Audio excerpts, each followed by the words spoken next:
ونذكر بهذا الخبر العاجل حيث أعلن عن وقوع زلزالين جديدين في تركيا وسوريا قوتهما 6.4 على مقياس ريختر و5.8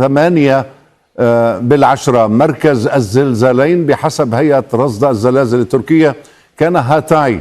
وأفاد مراسل الجزيرة هناك بسماع صوت انهيار مبان في مدينة أنطاكيا، في حين تحدثت مصادر محلية في سوريا عن انهيار مبان في سلقين بريف إدلب نتيجة الهزتين الأرضيتين.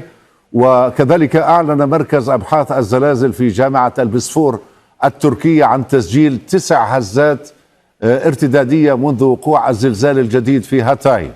كذلك شعر بهذا الزلزال سكان في كل من لبنان والأردن وفلسطين.